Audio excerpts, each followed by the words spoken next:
పూరా local. Hi hello నమస్తే welcome to పూరా లోకల్. ఐపీఎల్లో ఇంకా 2 మ్యాచ్లే మిగిలి ఉన్నాయి. నిన్నటి మ్యాచ్లో ఆర్సీబీ పైన రాజస్థాన్ గెలిచింది.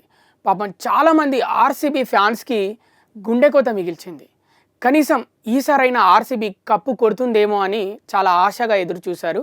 ఆశలు అడియాసలైపోయాయి. ఎందుకంటే లీగ్ దశలో చాలా మంచి పోరాట పటిమ ప్రదర్శించిన ఆర్సీబీ కంటిన్యూగా 6 మ్యాచ్లు గెలిచి ప్లేఆఫ్స్కి వస్తే ప్లేఆఫ్స్లో ఆ పోరాట పటిమ ప్రదర్శించలేకపోయింది. రాజస్థాన్ చేతిలో చితికిల పడిపోయింది.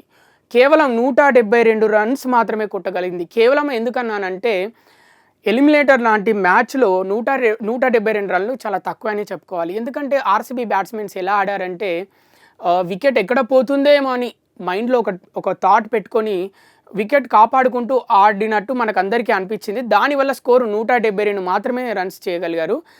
కనీసం ఒక 185 190 ప్లస్ స్కోర్ ఉంటే మ్యాచ్ ఇంకొంచెం రసవత్తరంగా ఉండేది. రాజస్థాన్ లక్ ఏంటంటే 6 వికెట్లు కోల్పోయినప్పటికీ సెకండ్ ఇన్నింగ్స్లో ఒక ఓవర్ మిగిలిండగానే ఛేదించారు. ఆర్సీబీ ఆశలు అడియాసలు చేశారు.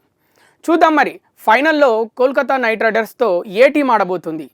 సన్ రైజర్స్ హైదరాబాదా లేకపోతే రాజస్థాన్ రాయల్సా ఏది ఆడబోతుందో ఒకసారి ఆ టీమ్స్ గురించి తెలుసుకుందాం.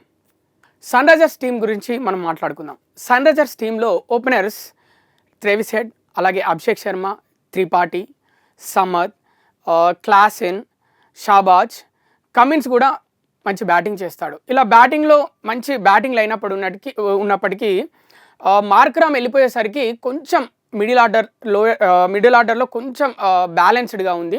బౌలింగ్ విషయానికి వస్తే కమిన్స్ ఉన్నాడు, భువనేశ్వర్ కుమార్ ఉన్నాడు, అలాగే నితీష్ రెడ్డి ఉన్నాడు, అలాగే స్పిన్నర్స్ వచ్చేసి ట్రేవిస్ హెడ్ వేస్తున్నాడు, షాబాజ్ వేస్తున్నాడు. సో బౌలింగ్ కూడా అంటే ఎక్స్పీరియన్స్ ఉన్న బౌలర్స్. భువనేశ్వర్ కుమార్ ఎక్స్పీరియన్స్ ఉంది, కమిన్స్కి వరల్డ్ కప్ ఫైనల్స్ ఆడిన ఎక్స్పీరియన్స్ ఉంది. సో మంచి బౌలింగ్ ఉంది, బ్యాటింగ్ కూడా ఉంది. ఇక రాజస్థాన్ రాయల్స్ విషయానికి వస్తే బట్లర్ వెళ్ళిపోయి ఓపెనింగ్ వీక్ అయినప్పటికీ జైస్వాల్ రాణిస్తుండడంతో ఆ టీంకి కలిసి వచ్చే అంశము. ఎందుకంటే నిన్న జరిగిన మ్యాచ్లో ఎలిమినేటర్ 1 మ్యాచ్లో జైస్వాల్ 45 రన్స్ కొట్టాడు. ఆ టీంకి ఆ రన్స్ చాలా ప్లస్ అయ్యాయి. ఎందుకంటే ఒక ఓపెనర్ 45 రన్స్ కొడితే మిగతా తర్వాత ఆర్డర్లో వచ్చే బ్యాట్స్మెన్స్కి ఒత్తిడి తగ్గుతుంది. సో వాళ్ళు ఈజీగా ఆడగలిగే ఛాన్స్ ఉంటుంది. సో యశస్వి జైస్వాల్ ఈ విధంగా ఆడటం వల్ల రాజస్థాన్ రాయల్స్కి చాలా ప్లస్ అవుతుంది. శాంసన్ అనుకున్నంత రాణించలేదు, కానీ ఒక యువ ప్లేయర్ రియాన్ పరాగ్ రూపంలో ఒత్తిడి తట్టుకొని అతను బ్రహ్మాండమైన షాట్స్ కొడుతున్నాడు. దానివల్ల కూడా వాళ్ళకి చాలా హెల్ప్ అయింది, విజయానికి దోహదపడ్డాయి ఆ షాట్స్. సో రియాన్ పరాగ్ మంచిగా ఆడుతుండడం రాజస్థాన్కి కలిసి వచ్చే అంశం.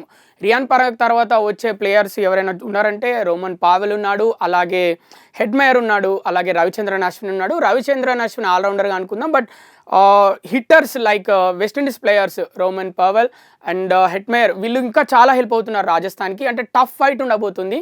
ఎందుకంటే ఎలిమినేటర్ 2 మ్యాచ్ ఖచ్చితంగా ఒక పెద్ద టఫ్ ఫైట్ అయితే జరగనుంది. నిన్నటి మ్యాచ్ ఎలిమినేటర్ 1 ఒకనొక టైంలో బాగా టఫ్ అనిపించినప్పటికీ 1 సైడ్ అయిపోయింది. మళ్ళీ 50-50 ఇలా కనిపించినప్పటికీ ఫైనల్ ఒక ఓవర్ ఉండగానే గెలిచేశారు రాజస్థాన్ రాయల్స్ వాళ్ళు.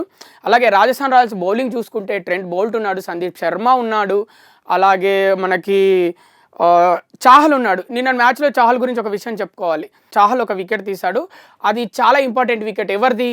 విరాట్ కోహ్లీది. ఆ ఒక్క వికెట్ మ్యాచ్ మలుపు తిప్పేసింది. అప్పుడే చాలామంది డిసైడ్ అయ్యారు స్కోర్ తక్కువ అవుతుందేమో విరాట్ కోహ్లీ అవుట్ అయ్యా, కానీ అనుకున్నట్టుగానే స్కోర్ 172కే పరిమితం అయిపోయింది because of Virat Kohli wicket. ఇది అందరికీ తెలిసిన విషయమే అనిపిస్తుంది. కరెక్టే ఇది. అది చాహల్ చేసిన ఒక మంచి పని. నిన్న ఒక వికెట్ తీసినా కూడా చాలా మంచి వికెట్ తీశాడనమాట. సో బౌలింగ్లో కూడా చాలా పటిష్టంగా ఉంది రాజస్థాన్ రాయల్స్. చూద్దాం మరి.